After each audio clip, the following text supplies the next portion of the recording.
గొర్రెలు మేకలు అర్పిస్తున్నాం. పాపం పోద్దంటే కనుక ఏమాత్రం పోదంట. కారణం ఏంటంటే మరి మానవుడికి బుద్ధి జ్ఞానంలోనే మరి బుద్ధి జ్ఞానం లేని గొర్రెలు మేకలు మరి ఏమాత్రం తీసివేయలేని వాక్యం చెప్తుంది. కానీ మానవుడు కూడా రక్తము మరి పాప రక్తం ఉంది కాబట్టి పాప రక్తం పోదండి, పాపం తీసివేయలేదు కాబట్టి దేవుడే తీయాలి. దేవుడు ఎక్కడున్నాడంటే భూమి మీద లేడు, ఆయన ఆకాశం అందున్నాడు. ఆయన ఆకాశం ఉన్న ఆత్మయ్య ఉన్నాడు. ఆత్మైన దేవుడు ఈ భూమి మీద శరీరదారికి వచ్చి ఈ భూమి మీద నీ కొరకు నా కొరకు మరి ఈ భూమి మీద ఒక మానసికరమైన జీవితాన్ని మానవుడు కూడా ఎన్నో తప్పిదం చేస్తారు.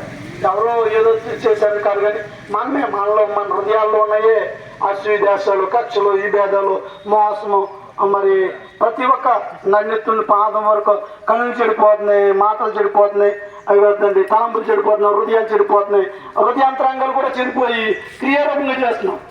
కాబట్టి ఈ పాపం అనేది మనకు కనపడదు. మన ముఖ చూచేస్తాను నేను చేసే భక్తి నేను ఏమంటారు తెలుసా, చాలా నేను మంచిగానే చేస్తున్నాను, అది నేను దేవుడు బాగానే చేస్తున్నాను అనుకుంటాం.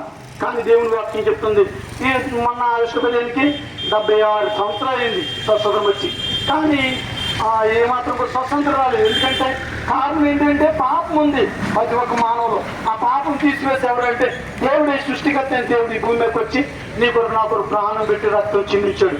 నన్ను ఎత్తున పాదం వరకు నువ్వు చెడిచే తలంపులు కూడా ముళ్ళు తిరగడం పెట్టబడ్డది. అయ్యా కళ్ళు చెడిపోతున్నాయి, ముళ్ళు గుచ్చిపోయింది. అయ్యా మరి శరీరం కిరీలు నేర్చుకున్నా కానీ శరీరానికి పాడా దెబ్బలు కొట్టబడ్డాయి, చేతుల్లో మేకులు కొట్టబడ్డాయి, కాళ్ళు మేకులు కొట్టబడ్డాయి. కారణం ఏంటంటే ఈ చెడు నరకలో చెడు పనులు ఇలాగా అంతరంగంలో కూడా చెడిపోయింది. దేవుడు అంటున్నాడు పైస్వరూపం కాదు కానీ అంతరంగాల్లో కూడా హృదయ శుద్ధి కావాలి. ఆ శుద్ధి ఎలా వస్తుందంటే వాక్యం చేతనే. దేవుని మాటలు మన శరీరం ఆహారం తింటాము, అది బజ్రభూమిలోకి వెళ్ళిపోద్ది. ఈ ఆత్మీయ ఆహారము పరలోకాన్ని చేర్చేది. ఆహారం తిన్నవారు ఎవరు నిత్య జీవంగా వెళ్తారు. అందుకనే దేవుడు అంటాడు ఆయన రక్తము ఆయన మాంసం అంటే ఆ రొట్టె రాక్షసం తీసుకున్న వారు నిత్య జీవం కలిగినవారు అంటాడు.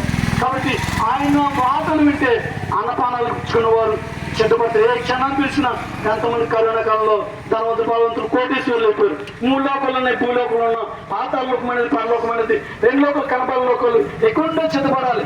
దేవుడు కొద్ది మాటలు దేవుడు తీర్చును కాక. దేవునికి బిడ్డారా ఇక